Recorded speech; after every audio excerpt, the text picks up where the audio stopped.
പ്രിയപ്പെട്ടൊരു happy Easter. പ്രിയപ്പെട്ടവരെ, ഒരു കാര്യം ഒന്ന് ചിന്തിച്ചേ.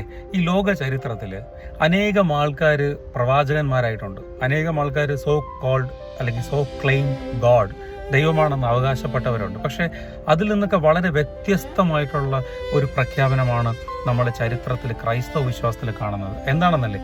അതായത് മരിച്ചു ഉയർത്തെഴുന്നേറ്റ ഒരു ദൈവത്തെ ലോക ചരിത്രത്തിൽ നമുക്ക് കാണാൻ ക്രിസ്തുവിലല്ലാതെ മറ്റാരെയും പറ്റത്തില്ല.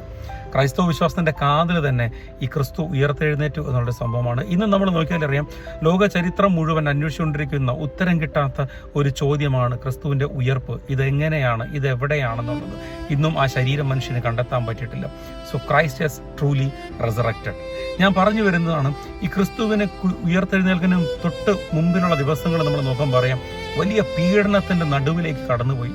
ലോകം കണ്ട ഏറ്റവും വലിയ വേദനയാണ് കുരിശിൽ നമ്മൾ കണ്ടത്. പക്ഷേ ആ കുരിശിലെ ദൈവം മൂന്നാം നാൾ ആ വേദനയും മരണത്തെയും തോൽപ്പിച്ച് ഉയർത്തെഴുന്നേറ്റ്. പ്രിയപ്പെട്ടവരെ, ഇത് നമ്മുടെ മുമ്പിൽ തരുന്ന മെസ്സേജ് ഇതാണ്: നമ്മൾ ഏത് അവസ്ഥയിൽ തകർന്നിരുന്നാലും നമ്മളെ ഉയർത്തെഴുന്നേൽക്കാൻ കെൽപ്പുള്ള ഒരു ദൈവമുണ്ട്. അവൻ്റെ പേര് യേശു എന്നാണ്. അവനാണ് നമ്മുടെ വിശ്വാസം, അതാണ് നമ്മുടെ പ്രത്യാശ. ഈ ഈസ്റ്റർ നമ്മുടെ മുമ്പിൽ തുറന്നു വയ്ക്കുന്നത് ഹോപ്പാണ്. ഉയർത്തെഴുന്നേറ്റ യേശു തരുന്ന ഹോപ്പ്. യേശു നമ്മളെ അനുഗ്രഹിക്കട്ടെ.